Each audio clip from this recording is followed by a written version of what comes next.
Good morning. I would like to welcome you to this meeting of the Port Angeles Business Association. Please rise and join me in the flag salute. I pledge allegiance to the flag of the United States of America and to the republic for which it stands, one nation under God, indivisible, with liberty and justice for all. I'd like to thank you for joining us this morning for another one of our electoral forums. Before turning the meeting over to Andrew May, our moderator, I would like you to join us in remembering Paul Martin and Ted Herman, who passed away recently. Andrew, the meeting is yours. Thank you, Mr. President. Ladies and gentlemen, members and guests, good morning. Welcome to another beautiful day in Port Angeles as our debate forums continue. Today, we are going to be switching over to the state races as we now start with a featured District 24. It's pretty important, I think, at this time, especially with what the virus has caused on budget and unemployment issues, that the next leaders in this state will have some incredible challenges in front of them. What are our candidates' two ideas? What do they propose to do for us in the legislation? Let's find out and introduce our candidates. First, the incumbent, Mike Chapman. Mike, welcome. And the chairman of the Cloud County Republican Party, Sue Ford. Sue, welcome. So glad you could join us. And before we start, I'd like to go over so everyone knows the rules of the debates. Each candidate will have 5 minutes to introduce themselves, their policies, etc. If they wish, they can then take another 2 minutes to expand or to comment on what their opponent has said. We will then go to questions, and although we love everybody watching, we always go to questions from our members first, and then we'll end up with a 2-minute close from each candidate. With that said, I believe it was Mike, you picked the lucky number, so I'll get back to my stopwatch and you can begin. And I should give you a mic.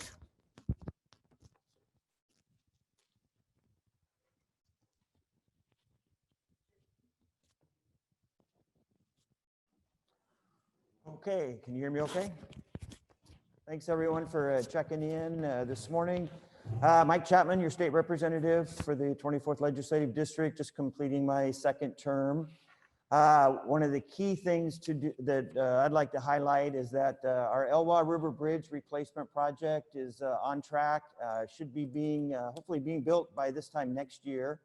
That's a $32 million project that was pretty difficult to get into the budget because it wasn't one of the normal bridge replacements, but serving on the Transportation Committee. And the good news for us is the chair of transportation actually is a Port Angeles High School grad, though he represents the Tacoma area, Jake Fye. And so he and I were able to work together, even with the transportation budget cuts this last session.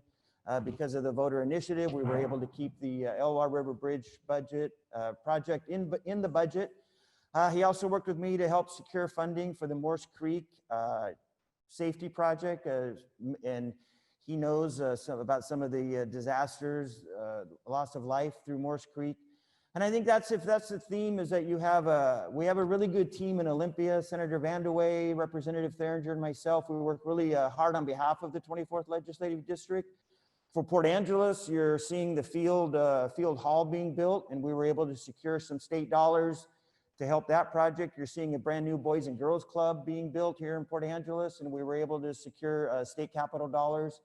The William Shore Pool District, the project there, a brand new pool which will be opening, and that's going to be that's a crown jewel. We were able to secure 2 rounds of funding from the state.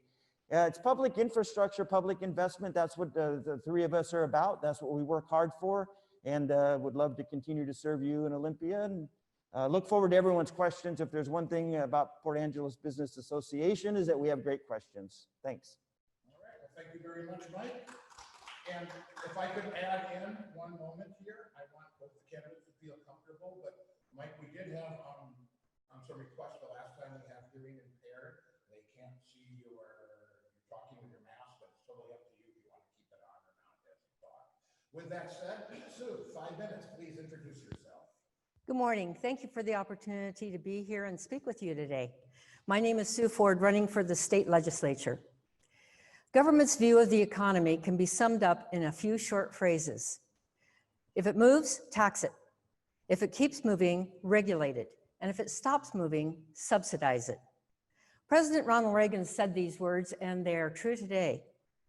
At the beginning of the 2-month session in January, over 1,700 bills were introduced into the legislature. 1,700. Do we really need that many new laws, regulations, and taxes? The state budget increased 17% in just one session, adding $8 billion to the budget. The previous session in 2019 was the one where the bills costing us $10 billion in new taxes was passed into law. Title-only, so-called ghost bills, were used with some of them to circumvent the 10-day waiting period as required by the state constitution, avoiding the transparency that would allow taxpayers an opportunity to be heard.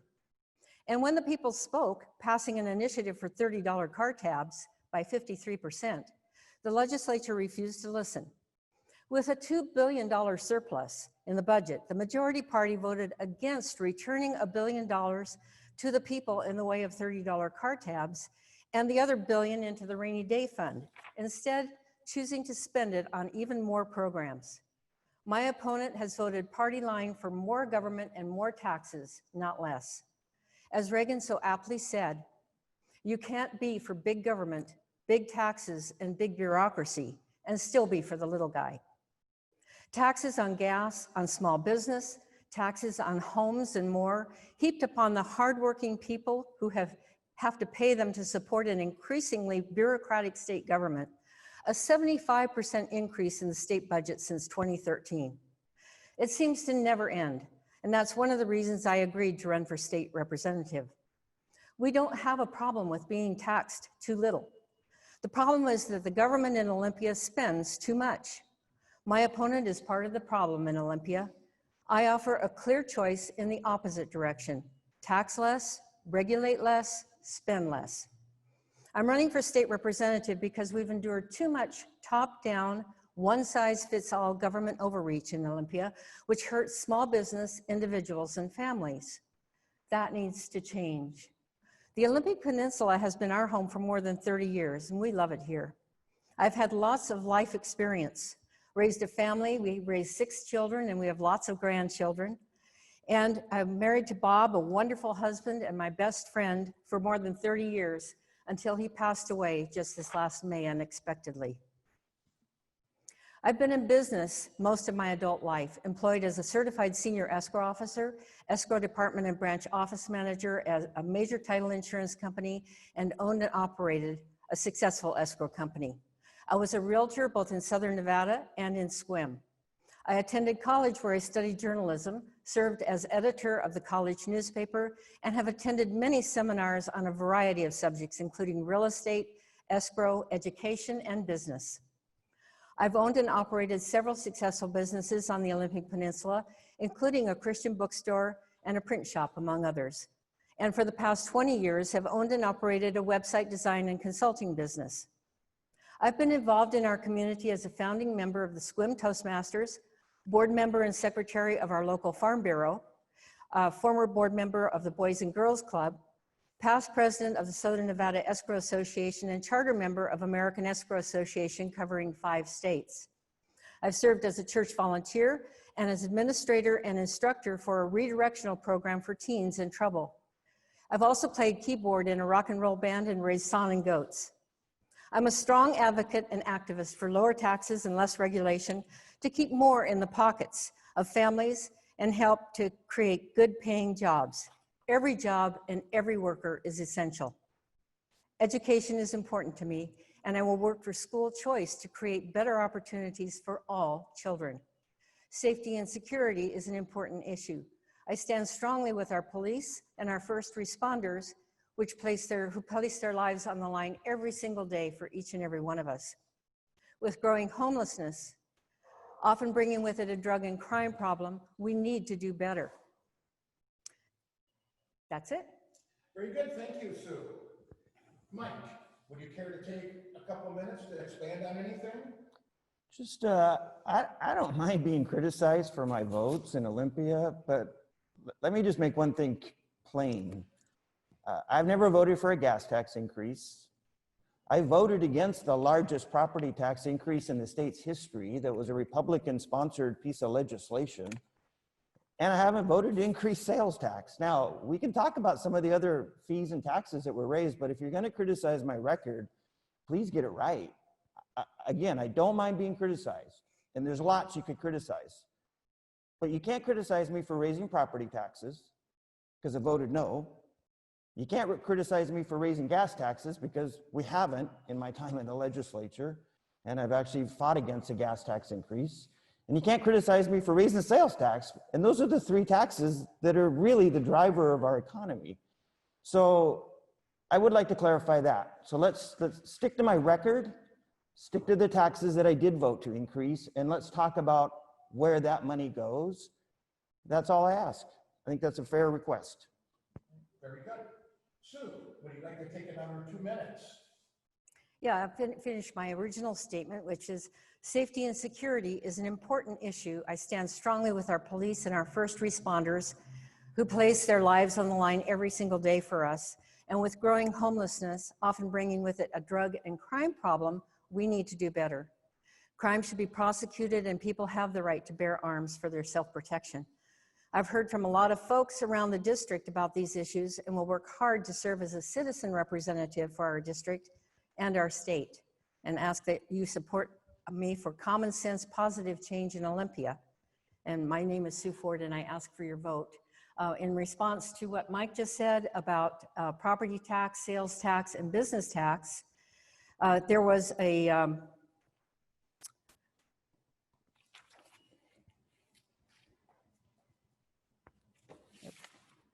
there have been some taxes that he has voted for. Property tax. SB 5313 allows school districts to raise local property taxes from the current $1.50 to $2.50. Oh, I can't continue? You still have another 35 seconds. Oh, okay. 40 seconds. Okay, and I'll leave that for now. Very good. Well, then with that said, let's get into the questions. And since we're talking about taxes, we have a question coming from our former president, John Brewer, who asked, and we'll start on this with you, Sue. How would you like to see the state and legislature work to relieve its projected 3-year, $8.8 billion budget shortfall this next legislative season? So again, with all our budget stresses, if you're elected, what would you like to see the state legislation work on to relieve this problem? It is a huge problem. And one of the first things that should be done immediately is to call a special session so that the one size fits all that the governor has cut across the board can be reviewed by the state legislature, and so that we would have a voice in the state legislature. The governor has refused so far to do this. I know there's been a letter that had been sent by several legislators, including Mike, to request that he call a special session. There's another way to call a special session, and that's with a 2/3 vote of the legislators. And so far, the legislators, the Republicans have urged this move. The Democrats, so far, the majority have refused, and they are in the majority. And so we do not have it. There are a lot of different things that can take place, one of which would be to roll back the current budget that was just passed. And that would solve a lot of the problem right there. Okay, Mike. So it's a great question. I know folks have heard those numbers. I'm a little more sanguine about it. I think that, so first of all, with revenue to the state, we make projections like every other government, and the revenue hasn't occurred. So you can't spend what doesn't come in. So the budget cuts are basically reduced spending because the economy, you can't, the money's coming in less because the economy has been slow because of COVID. So we're spending less. The governor has managed that. We still have a cash flow positive at the state. We're not deficit spending. We'll probably look at rolling back some of the projected spending increases because the revenue hasn't come in. And no matter what your tax rates are, if business isn't growing, if people aren't spending, the sales tax isn't growing, I mean, the government will spend less money. It is interesting that all of a sudden, so many people are so concerned that we're going to have to roll back spending when a lot of people want government to roll back spending. So it's not like it's the end of the world. We made projections based on a growing economy and a growing state. Remember, this state's one of the fastest growing states and had basically the fastest growing economy in the nation pre-COVID. So of course, we were making projections that we were going to have to provide more services. I think people want a ferry system that works. I think people want a transportation system that works. I think people want a public health system now that works. And when you have a growing state and a growing economy, you're projected to spend more money. Now we have probably not as fast a growing state as we had, and we have a much slower economy. So we'll make adjustments, and the services that we thought we would provide and the expansion of those services to meet the growing demand won't be there. So it's not quite as difficult as people think. This isn't going to be a time to raise a lot of new taxes. We'll hear today about how it's just guaranteed we're going to raise taxes in the next session. There's a lot of things that I hear about that is guaranteed the legislature is going to do, and in my 4 years there, we haven't done them yet. Think about that. We haven't enacted all these wild income tax, capital gains tax. They've been looked at, they've been voted out of committee, but they don't move forward. I think those are decisions that the people have to decide. So we'll manage the budget, we'll do a good job. Whoever's in Olympia will pass a balanced budget because it's a constitutional requirement. So. Okay. Sue, anything else to add on that? Yes. This year, over the objection of Republicans, Democrats voted on a huge increased spending. In fact, there was a surplus, a $2 billion surplus this year. And instead of returning that to, as the Republicans suggested in the final days, instead of returning $1 billion of that to the taxpayers and putting $1 billion of it into the rainy day fund, they chose to spend it. And so now the rainy day fund is low. And I am reading in the newspapers that some of the leadership in the Democrat Party are already talking about the need, the necessity to raise some more taxes. We know that they have been after capital gains tax and an income tax for years. So there's talk about that. There's talk about the fact that, oh, we have an $8.8 billion shortfall and we have to make it up somehow. And we can't cut, we need to add more taxes. And so that's what the leadership in the Democrat Party is talking about. And so far, the track record of Mike has been to vote with the Democrats down the line on the taxes. So I don't see that there would be a change there. We do need a change. We need to rein in spending. We need to look at and streamline government agencies and look at other methods of bringing spending down, so that the taxpayers aren't bearing the brunt of this. We're already hurting so badly with this COVID, with businesses, especially small businesses, are hurting, and families are hurting with being out of work. And to have more taxes, or even the current taxes that are going on right now, is harmful to them. They're unable to buy food sometimes. Some of the property taxes have risen so high that people are taxed out of their homes. So we need to take a look at that and slow spending and bring it down, and look at the possibilities that are there to streamline government and bring down spending. So Mike, is that what the Democrat leadership is doing, plotting new taxes? Well, I serve on the finance committee where a lot of these bills would start, and there's no bills that we're looking at. First of all, the income tax is a straw man argument because it would have to be ratified by the voters. So I don't know why everyone's like, no party can institute an income tax. It would have to go to the voters. I don't know who the they is. I just told you that I told you what I've done. You complain about property tax. It was the largest property tax increase. It was a Republican Senate bill that many of us on the House side voted against because we didn't think that funding education on the backs of just property owners was a fair plan. So I love politics. I love how I get criticized for raising property taxes. That was a Republican bill that I voted against. But because I'm a Democrat, it's just a given that I will vote for every tax increase. My first year, the biggest bill ever was a tax increase to fund education, and I voted no. Gee, I think I proved right out of the gate I wasn't just following party line. I think I proved right out of the gate I was thinking that this wouldn't be good for my district, that a large property tax increase, only funding education with a huge property tax increase was the right way to go. And that was one of the first big votes that I voted no.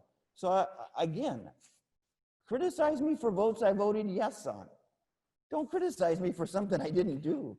And we'll manage the budget. It'll be fine. We always, every year, I've been there 4 years, every year in January, oh, the budget's all upside down. Oh, this, oh, that. County government does the same. City government does the same. Every start of every budget year, you'll hear government officials say, oh, the budget's all upside down and it's terrible. Guess what? Every government then balances a budget, and it takes some time. It takes some work. We roll up our sleeves. We'll have a balanced budget. It's not the end of the world. We'll make it. Sue, anything to add? Yes, let's see, some taxes that Mike has voted for. HB 1067 requires annually $1 billion in payroll tax paid by every worker in Washington state. Modifying HB 2015, modifying the lodging excise tax. Property tax, SB 5313, allows school district to raise property taxes. Those are just a few. And the problem is that this past year, as an example, the increase in budget was 17%, $8 billion. And every year they're raising the spending. It's time to stop that and go in the opposite direction. Let's look at where we can streamline and stop spending so much of the taxpayers' money, particularly when the taxpayers are the ones that are footing the bill. So. The payroll tax increase was for the Long-Term Care Act, which will be saving you, the taxpayer, about $400 million when it's fully implemented. It is a portable plan that you, as you move around, you're going to have workers today will have access to long-term care, which today we fund through Medicaid dollars. Actuarially, this will save the state taxpayer hundreds and hundreds of millions of dollars. It is a good plan. It was a bipartisan plan, and that is a plan for the future. I think that's what is so frustrating, is that you put a plan for the future to help people down the road so that they can have a portable plan. We did the same thing with the Paid Family Medical Leave Act. We're trying to let people have the ability, as they move from job to job, as they lose their job, they don't lose key services that they're going to need down the road. The other tax increase that I'll be glad to talk about is the big tax increase that we did on Microsoft, Facebook, Google, and Amazon to pay for college education. So most of the revenue out of that bill will come out of the I-5 corridor, and most of the benefit will be in districts like the 24th. So I don't know if people are aware, but because of that tax increase, our kids and individuals and adults who make less than $50,000 a year can attend our community colleges virtually tuition free. Thank you, Amazon, who worked with us on that bill. Thank you, Microsoft. Thank you, Facebook. Thank you, Google. Our kids now can take college classes virtually tuition free. Working adults can go back to school virtually tuition free. There's tuition assistance up into the $70,000 and $80,000 a year. Now that was as working on the finance committee, and all of those businesses came forward and said, we need a trained workforce in the future. So sometimes tax increases, though they sound horrible, actually will benefit the district at the expense of the I-5 corridor. And it is interesting about a number of conversations with representatives out of the I-5 corridor, and they realize, they're like, yeah, we just taxed all our big businesses, and our kids, most of our kids won't have access to the program, but your districts will. So that's an interesting concept. I taxed Seattle. Everybody hates Seattle these days. We tax Seattle so our kids can get a benefit. Why wouldn't that be a good idea? Why wouldn't people in the 24th say, hey, that's a tax increase I can accept? Sue, why wouldn't that be a good idea? Taxes affect everybody. Everybody knows that anytime somebody is taxed, whether it's a company, a business, small business, large business, or individual, that carries through to the individual in the product that they purchase or the service that they purchase, causing inflation, causing a rising cost, more money out of the individual's pockets. And we don't need that. We need to reduce that. I have an aside as far as the free college situation, which also, I believe, includes illegal aliens. And that's an aspect that is, I wonder about, why we would be supporting giving our tax dollars to help someone who's not here legally.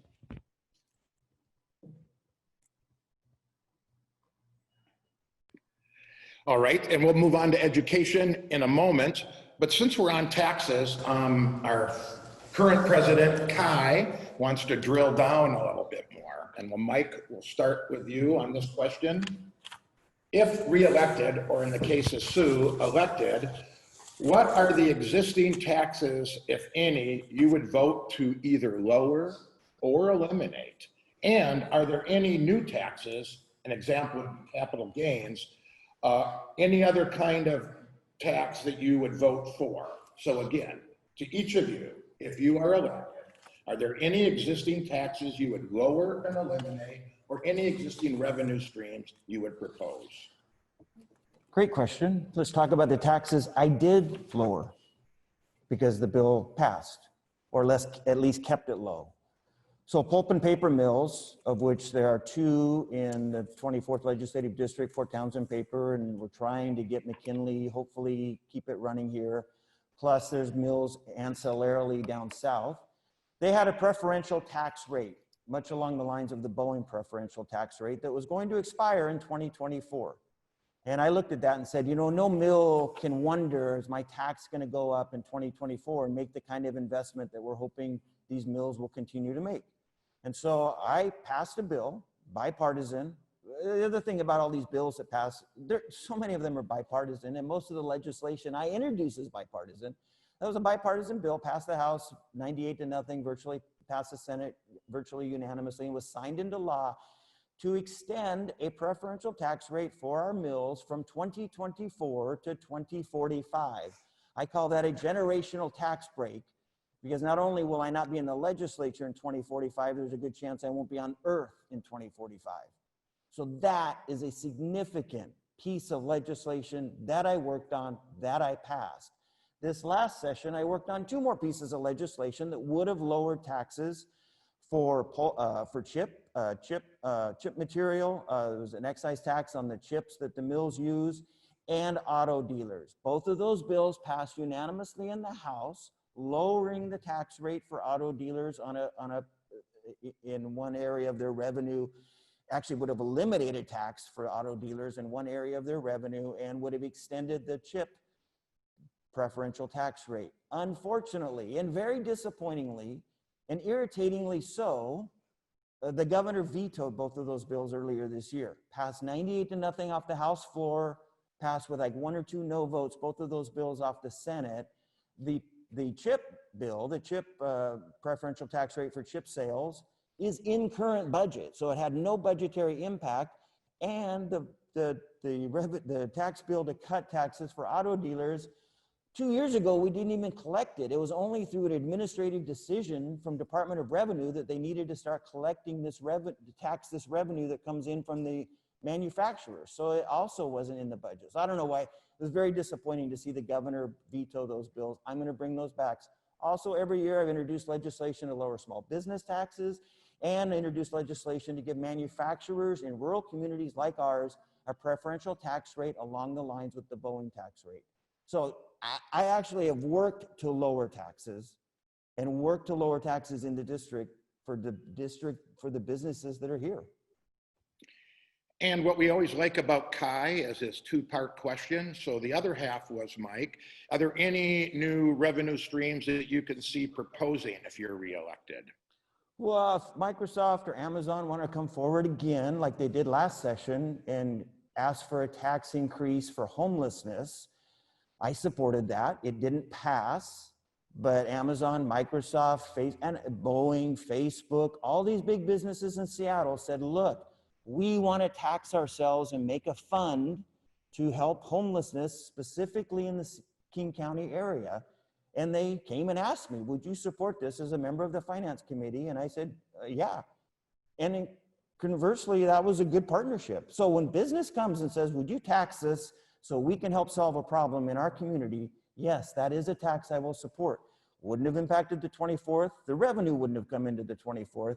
But I'm here to look at for what's good for the whole state. It is interesting that lots of people in the 24th want to point to Seattle, say all the problems. I'm telling you, businesses in Seattle are wanting to work with the legislature to find solutions. And it is a legislator like me who doesn't represent those constituencies that often ends up taking a key role in moving this legislation forward.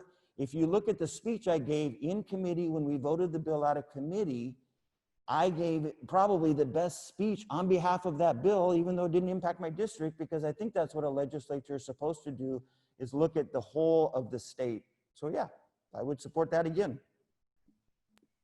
Sue, what taxes would you eliminate or decrease? And are there any revenue streams that you would propose if you're elected?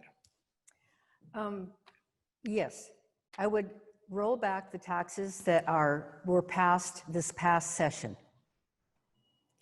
That includes a graduated real estate excise tax, a B&O tax, and by the way, if Mike says he's talking about dropping businesses on, or dropping taxes on small businesses, that would start with the tax that he passed, a surcharge on B&O tax being the business and occupation tax that's paid by small business on their gross income, not their net. There was a 20% surcharge that Mike voted for that affects service businesses. So I would draw that back, pull that back, and I would work toward having B&O taxes on the net income, not the gross income. You know, a lot of times small businesses particularly are working close to the line, and especially now with COVID. And when you charge on the gross income, they may not have that money to pay because the difference between gross and net is not very much sometimes. There's a sales tax that was created on out-of-state sales, which is hurting some of the border towns for $122 billion. I would roll back generally the taxes that we passed for starters. And the question arises about this statement that, and I'm unaware of the Microsoft and Amazon wanting to tax themselves to help the homeless. But the question arises in my mind, why not just take money and donate it and set up a fund to help the homeless if that's what they want to do, rather than having taxes increased, which pass through to all of us. More charges on their product, because they always, you know, you can't have a tax and not pass it on to the consumer. We end up paying it. Anything else to add, Mike, before we move on? Your next question's fine. Okay, then I want to work into this one, and it's kind of relevant with funds. Our member writes in, finding an answer to solving the state's homelessness crisis could quite possibly be the issue of the century. What steps do you believe is needed to address this issue? So, a homeless situation in our state, what steps are you going to do as a legislator, Sue, to solve this problem? That is a growing problem, and especially for our district, when we see more and more homeless on the streets of Port Angeles. We see it in Sequim, in Grays Harbor. It's getting bad. And homelessness, I've done some looking into the homeless issue. It seems to break down into three categories, basically. Those who are on drugs, drug addicted on the streets, those who have mental problems, issues, and those who are homeless because they've lost their homes the ability to pay rent because they've lost their jobs. And so each of these need to be treated separately. The drug addicted oftentimes will get into crime to support their habit. Those people, I think, probably should be arrested, put into jail, and then put into a program, either AA or some other similar program where they can get their lives on track and get clean and sober.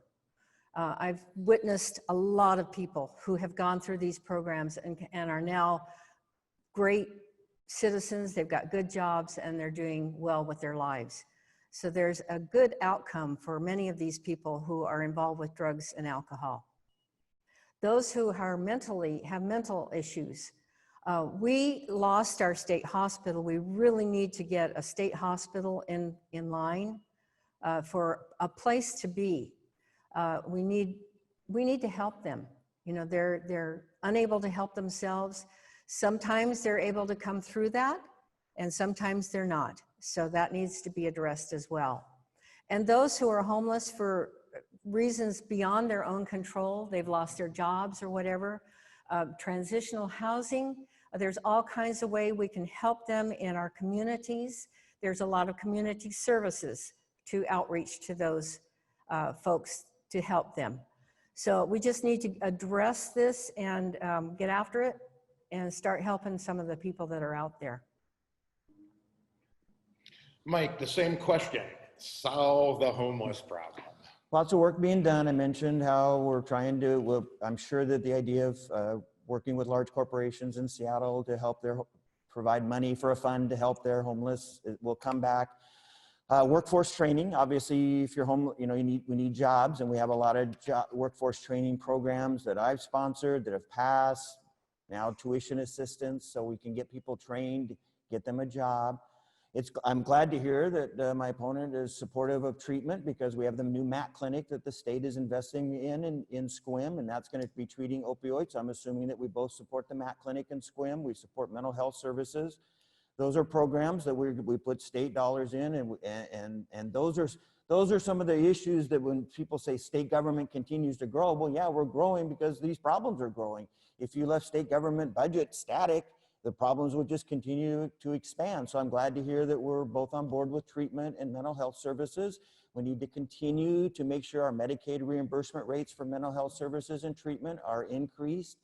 There's a lot of things that we can do, but I think I still think it comes down to, and I don't agree with just arrest them all and throw them into jail. Oh my gosh, just the county jail would be overrun. That's way too expensive. Treatment, job training, helping people find a home and get their life back.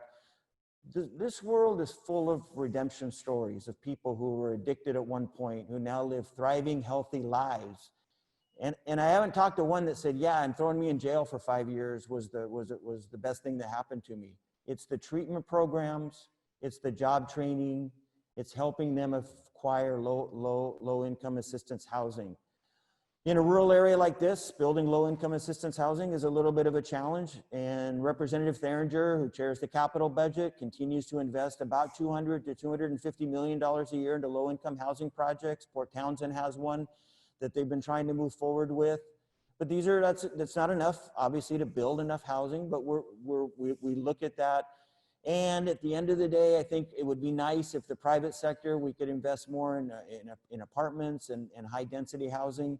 We've seen some great projects here around town, but I still think treatment, job training, helping people find a job can actually bend the curve so that people can get their life back in order. Sue, is that a fair statement? Do you support the MAT clinic as well in Sequim? I do not. Okay, and could you share with us why not? Yes. First and foremost, it's the placement of where the MAT clinic is. And I know that Mike said in our last debate or forum that this was placed there because of federal, the way the federal situation is in that. But when our representatives first set this up, they talked behind closed doors. The people of Sequim were unaware that this was coming. And they should have, in my opinion, gone to the people of Sequim and said, what do you think about having a regional methadone clinic here in the middle of Sequim in your city? And gotten feedback from the people, because this is in their community. It's in the middle of their community. And there's enough evidence to indicate that a regional clinic like this, using a methadone treatment where they would be busing people in from other areas, is not a good plan. There are plenty of local methadone clinics around to be able to service people on a local level in their areas rather than being a regional clinic. And so it's not good for the city of Sequim, I don't think. I've talked to many, many people in the city of Sequim, Democrats, Republicans, and independents.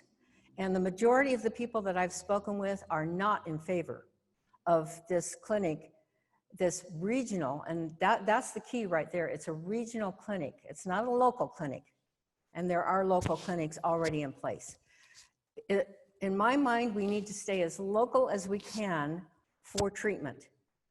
It's unfair to both, not only to the people who live in the city, but to the people who are being bussed in, because they come in from Tacoma or from Jefferson County or from Forks.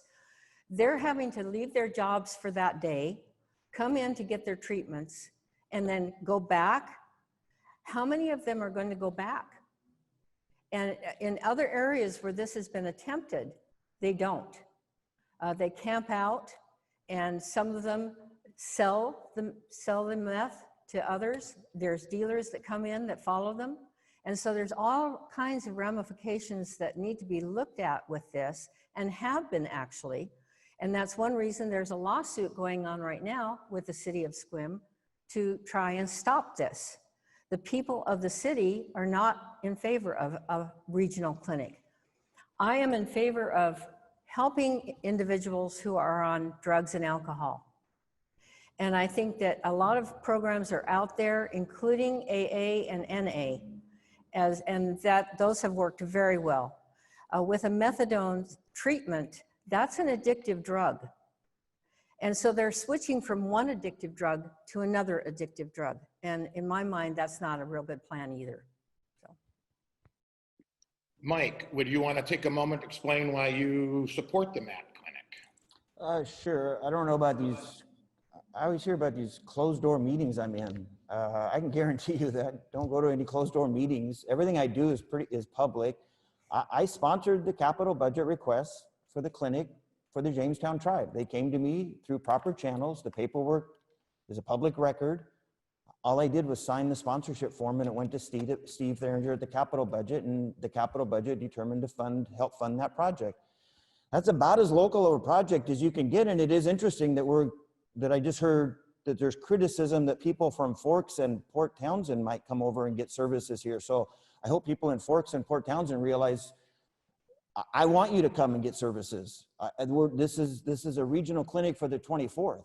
We're going to be treating people in the 24th. People from Forks are currently traveling down to Hoquiam. So I'm trying to get services for the 24th legislative district. So I think that's, you have to remember, 24th is a big district, and there's a lot of people that need services. So people in Forks, yes, I would like to have you travel to Sequim, which might be an easier trip than going to Hoquiam. I've made that drive many, many times. It's a good project, sponsored by a local tribe, went through the proper city channels. It is part of federal legislation that set up these opportunity zones for these kinds of treatment. I don't give the administration a lot of credit, clearly, but in this case, the administration heard that there's a lot of problems and need for these treatment centers. And so they set up federal legislation that was bipartisan that set up where these treatment centers would go. The Jamestown tribe, through a willing buyer, willing seller, all open, public transaction, bought the land, was already zoned, went through the zoning process. So I think this whole idea that somehow this was the dead of night and just popped up, this was all following through from the federal government, and there's money from the federal government to help the tribe run this. It's going to be a good treatment center, and I trust that this is going to be a good service. So I completely support this project. people down south would like one too. We may work to try to work with the Hoquiam community to expand theirs. There is a need, unfortunately, and we're trying to help people get off the street. This idea we're busing people in. We don't need to bus people in from Tacoma and Seattle, and they have treatment centers in those communities. The tribe has been so clear that's not the case. These are individuals who need treatment. So yeah, I do support the project, and it's a great project. Glad that the state was able to help with some dollars. That's an interesting perspective, Sue. As you're running for 24th district representative, this would serve that area. So is it regional, or in this case, would it be local? It is regional. So far, there are 30 cases. The clinic will take care of 300 cases. There are 30 cases that have been identified in this area, in the our Clallam County area. And so that means that there's a lot of openings that will be bussed in from other areas. And there are already clinics around the 24th that are in force. In fact, several in Port Angeles have waiting lists, have openings and are available to take people in and don't have enough clients. So it's not that there is a shortage of treatment centers available now. Follow the money. The treatments that are received at this clinic will be $477 per treatment. That's taxpayer money. The average private business charges anywhere from $30 to $50 per treatment. So there's another aspect to this, and there's a lot of different aspects to this MAT clinic, this regional MAT clinic, that have been brought out by the group Save Our Sequim. It's on their website. You can check it out. They've got a whole lot of research that's gone into this, and it's a very complex problem when it comes to an issue and when it comes to all of the ramifications that are involved. It's multifaceted. But my primary point is that the state representatives should have addressed this issue with the people of Sequim, not just with the tribe or the contractor in this case who's contracting for this, but with the people of Sequim, with everybody. They're their constituents. And so I think that they should have asked the people they represent about their thoughts. Okay, let's move on to another question coming from our own Laura Black. And Mike, we'll start with you. And Laura asks, could you please describe not only your stance on wearing masks, but the other COVID safety practices? For as you know, we have one of the more stricter controls on businesses nationwide. So Mike, your general overall feeling on the COVID practices being handed down by our state, and your personal feeling on the virus. Probably obvious, my personal feeling on wearing a mask. If you want to support the economy reopening, the business community on social media, every day, various business groups put out social media, please wear a mask, support our economy. If we want our economy to stay open, continue to rebound and grow, we need to wear masks. This is not a political, this is just pure economics. This will help our business community stay open.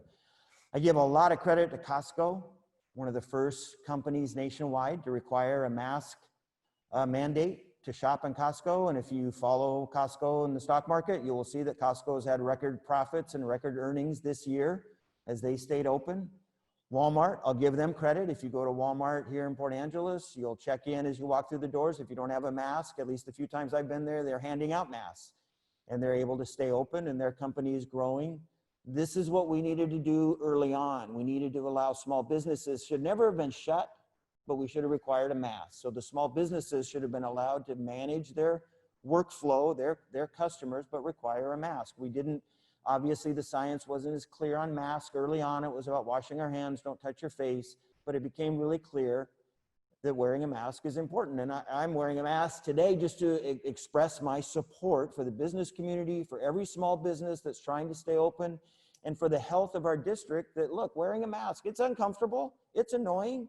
I'm not real comfortable sitting here talking to everybody behind a mask, but I think that leaders should model good behavior, and this is what the medical experts are asking us to do. This is what the business community is asking us to do. I think this is what the citizens are asking us to do. I've seen and observed people in stores who aren't wearing a mask, who are talking loudly about how they're so proud they're not wearing a mask. And people just, they're like, stay away from, don't, you know, we don't want to be near them, I think. So this is the reality. Until we have a vaccine and until we have a treatment, let's wear masks and let's support our local economy. It's pretty simple. And just to follow up on that, you agree with the different restrictions on, say, drinking bar establishments, what they can do when they have to close, et cetera? Since I don't frequent a lot of bars, I probably don't have a valid viewpoint on how they operate. I trust that the health professionals have given them the guidance so that they can stay open. I like the fact that some restaurants have tried to move outside seating, which is great. In August and September, it's going to be a little more challenging around here in December and January. But I think that the local health doctor, Dr. Upthank, I think has given this community, and Dr. Locke from Jefferson County great advice. And I think that they've managed this pandemic, and we've done a good job. We haven't seen big spikes up here, thank goodness, because we also have a lot of folks that are. The 24th legislative district is the oldest legislative district by median age of any legislative district. So we have a lot of vulnerable population up here. So I think that's important to recognize that it's not just wearing a mask for me, it's wearing a mask to protect the vulnerable population. I was walking the other day and an elderly lady in my neighborhood, and we joked as we kind of separated ourselves. She wasn't wearing a mask. I pulled my shirt up over my nose and walked away. And I said, I'm not rude. I just want to be safe. And she said, I appreciate that. I don't want to catch it. I'm just trying to get some fresh air. So I think it's not about me. It's about respecting other people as well.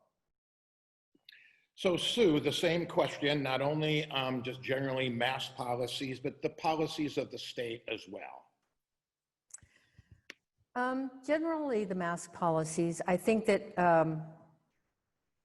we're required by our state at this point to wear masks, especially when we're going into businesses. And the businesses have been told that if they don't require the masks, that they can face a fine. And so I respect businesses and wear a mask when I go into a business.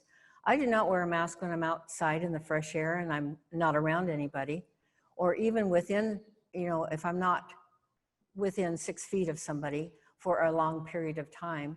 The CDC has said now that you really don't have to worry about it if you're within 6 feet for less than 10 minutes is the number that's been given.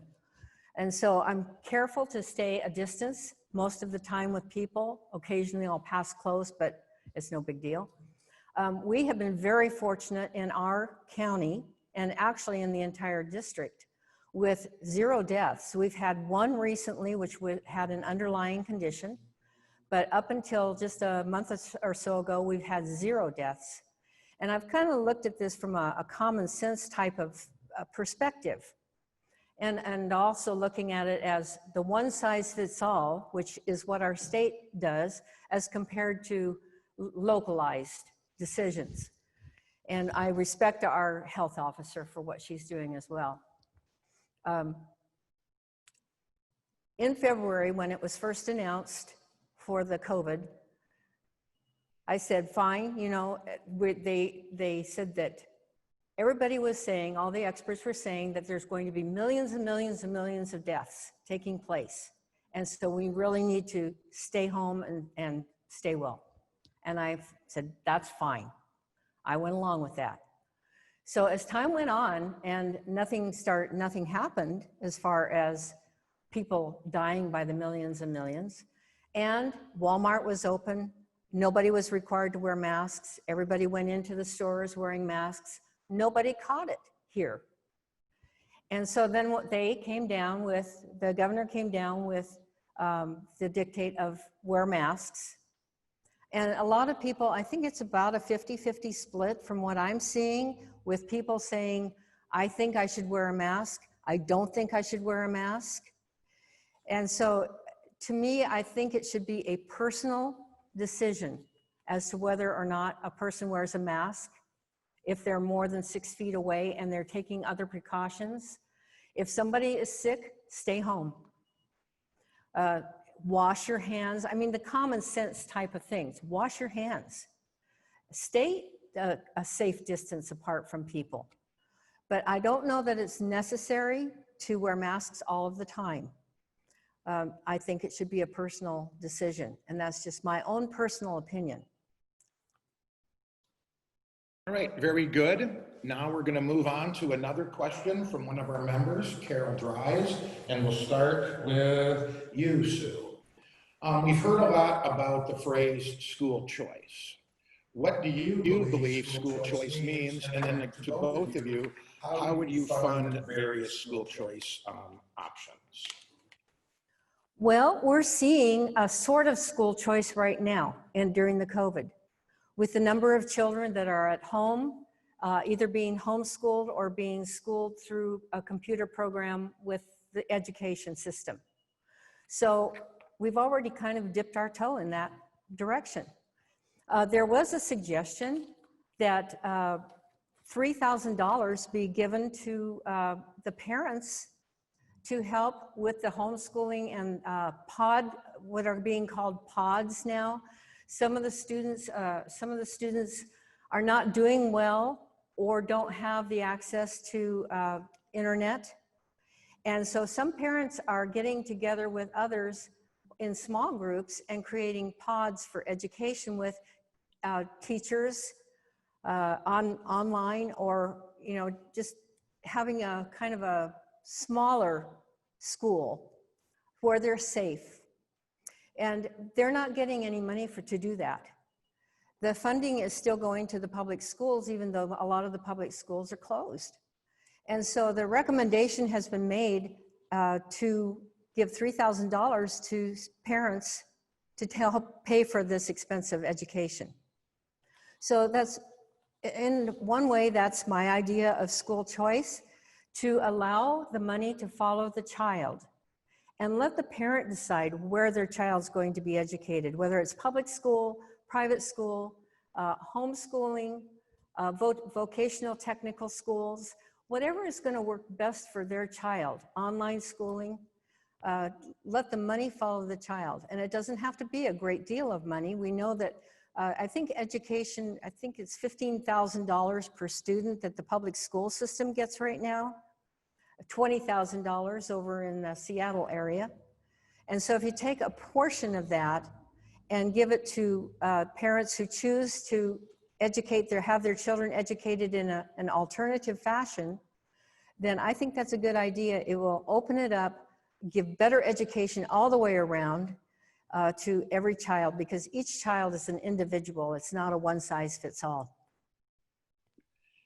And then Mike, the same question to you. What do you define school choice as, and what are ways to fund it?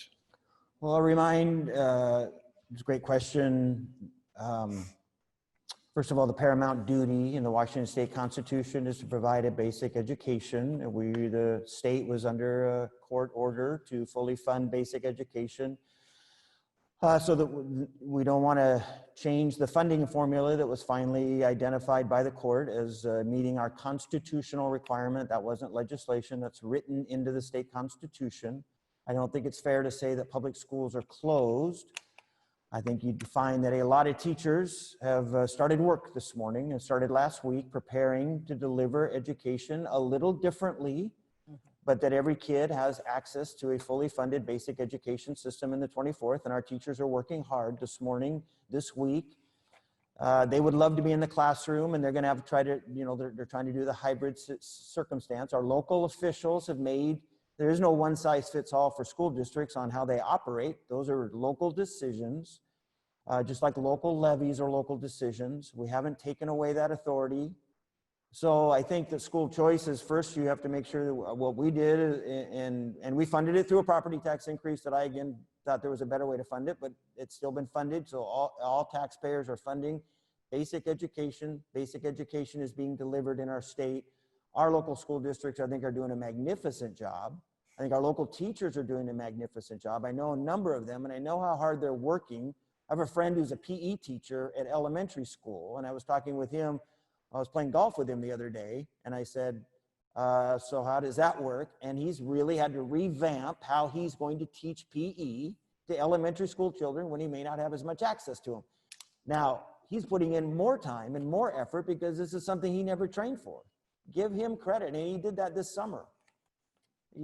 I don't think people realize how much time and effort these teachers put in to prepare for school, and now that school looks differently. Ultimately, though, in this state, you have a choice to take your kid. We have a lot of other alternative programs that are funded by the state, and then there's private school education. None of that is ever taken away, but we have to maintain our commitment to fully funding basic education.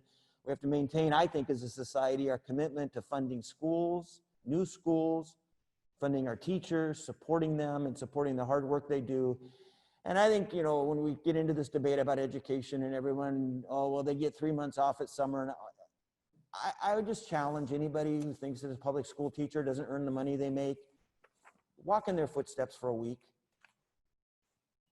I think public school teachers today are facing some of the great challenges in human history with some of these things that they see from kids. They have kids that are coming from home, dirty clothes, haven't been fed breakfast, mental health concerns, abuse concerns. I give a lot of credit to any individual who chooses public service and basic education as an avocation. So let me ask, let me turn to the national news in a sense, the national concerns. We'll ask our last question here. There's certainly a lot of talk about police reform, about reimagining the police. There's also a lot of talk about tear gas, chokeholds, etc. So could each of you take a moment to discuss this whole matter the nation is grappling with on police reform, again, specifically chokeholds and tear gas, and Seattle has been in national news since the beginning. So Mike? So as a former law enforcement officer, I'm proud to be supported by rank and file officers and Washington State troopers. I've taken a lead in some of these issues in Olympia. Washington State is a leader in police reform. Always has been, always will be. We have some of the finest law enforcement officers that I will put up our law enforcement officers in Washington State against any state in the nation. And we haven't seen the abuse and the issues that we see in other states. Chokeholds have been virtually outlawed since I went to the academy in 1991. Chokeholds are deadly force. End of story. It is a last resort for a police officer, not a first resort. It is a resort. When I was in the academy, we were trained, you would only use a chokehold if you have lost your weapon and the bad guy is going to kill you with it.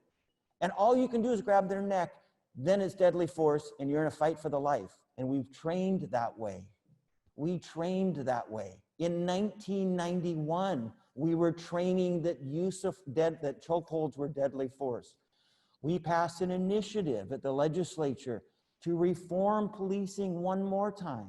Sue Rohr does a great job at the Police Academy in Burien and leads one of the finest police academies that I'm a proud graduate of and that today men and women are graduating from. So these issues, this is pure, utter BS politics. Democrats and Republicans in Olympia vote bipartisan for the reforms that the professionals bring to us. We have a leader, the chair of the Public Safety Committee that I served on for 2 years, Roger Goodman. He brings the officers and the advocates together. He works on legislation and makes sure that both the police and the community advocates agree on the legislation, and we've done a great job. This is one area where actually I am very proud of the work that we've done in Washington, and I'm proud to have been a former law enforcement officer, a graduate of the Police Academy in this state, and I'm proud of the men and women who serve our area. One last thing, this is something that I believe to the core of my being, that we have great police in our district. Sheriff Benedict, Police Chief Crane, Police Chief Smith here in Port Angeles, all working to be accredited agencies And accredited agencies have the policies in place to avoid the issues we see nationally. Give them credit to be an accredited agency. And when Sheriff Benedict said, I want to make the Sheriff's Department accredited, and I was a county commissioner, I was like, yeah, good luck. It is a mind-boggling I think it'll take him maybe a year or more, plus you're re-accredited. And he didn't have to do that, but he made that promise to the community. Police Chief Smith is a reformer. Police Chief Crane has done a great job in working through. So, and in Jefferson County, the new sheriff over there is doing a great job. Enough said, we have the finest police officers in the world right here in the 24th Legislative District, and I'm proud to receive their support for my re-election campaign. Sue, the same question on police reform, use of tear gas, chokeholds, etc. So basically, law and order. As the daughter of a police officer, I agree with Mike, actually. How about that, Mike? Our police are awesome. There's the rare occasion when there might be one that does something wrong. And that's why we have courts, you know, to determine whether or not they are guilty or not guilty. They shouldn't be tried by the media, I don't think. I know that I look at some of the video that I see and I go, oh my gosh, look at this individual and what he's done. But generally speaking, our law enforcement officers put their lives on the line, and I said this in my opening statement. They put their lives on the line for us each and every day. And you know, with what's going on in places like Seattle and Portland, with the anarchy that's going on, is very disturbing to me in our country. I hope that it does not reach the Olympic Peninsula. I know that Jefferson County is talking about the possibility of defunding police and putting social workers in certain areas. I don't agree with that at all. Our police officers are trained, and Mike very well explained how they're trained. They're trained very well in all of these various aspects. And I can't see a social worker going to the door of a domestic dispute and trying to manage something where people are you know, very angry. Sometimes police have gotten killed in those things. And so that's not the place for a social worker, I don't think. Police are doing a tremendous job for us, frontline, and I just support them strongly.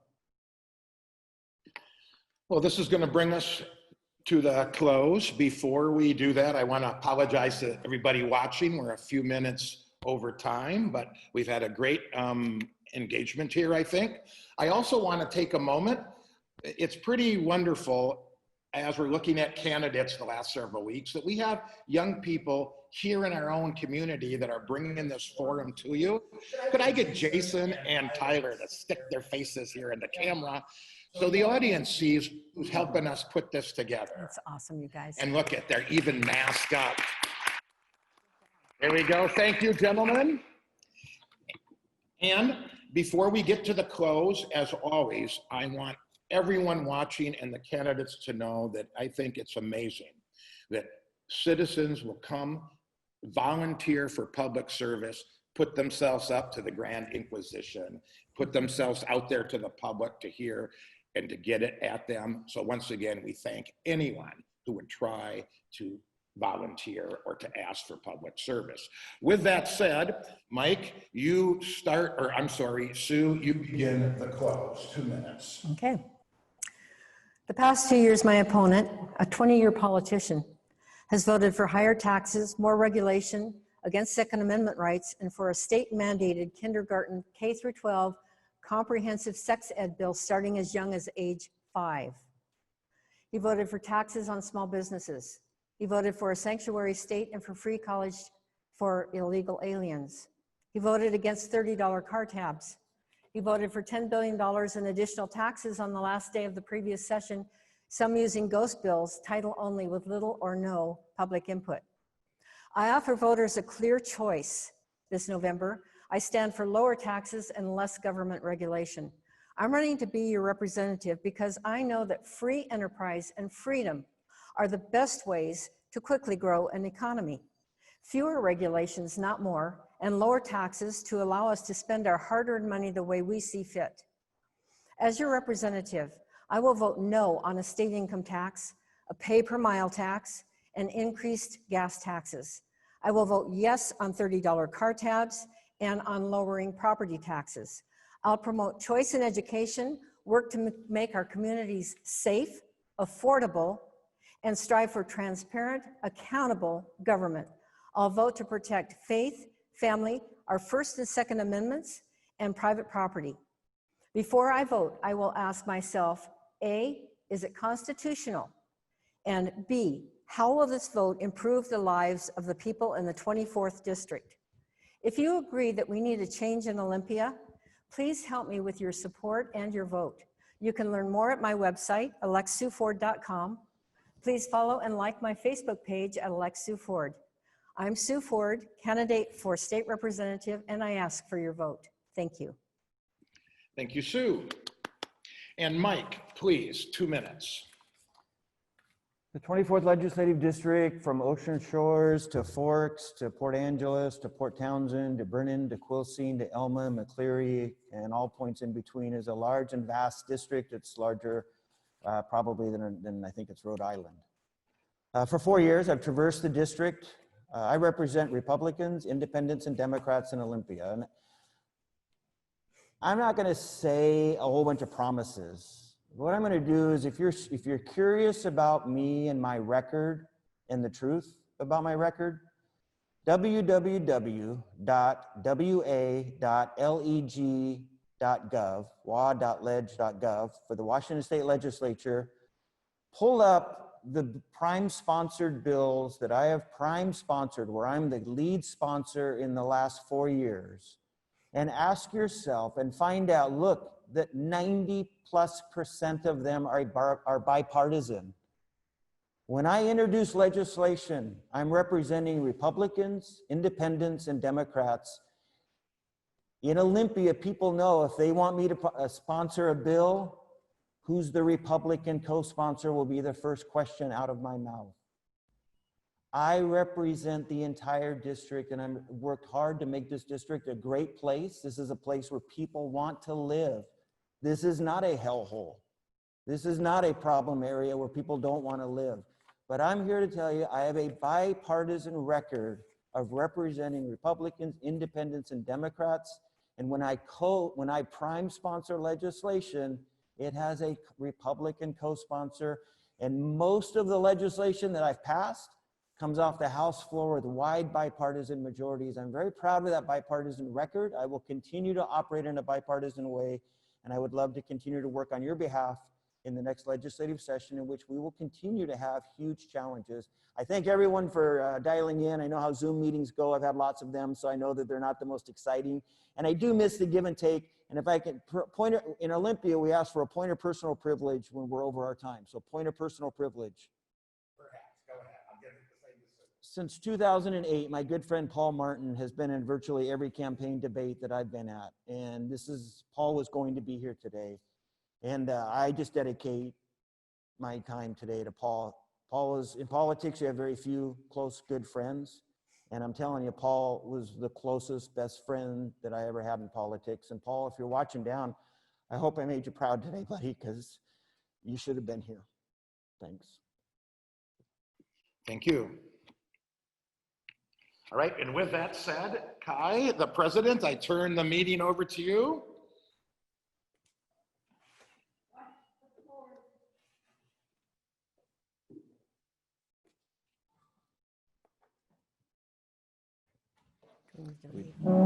Thanks.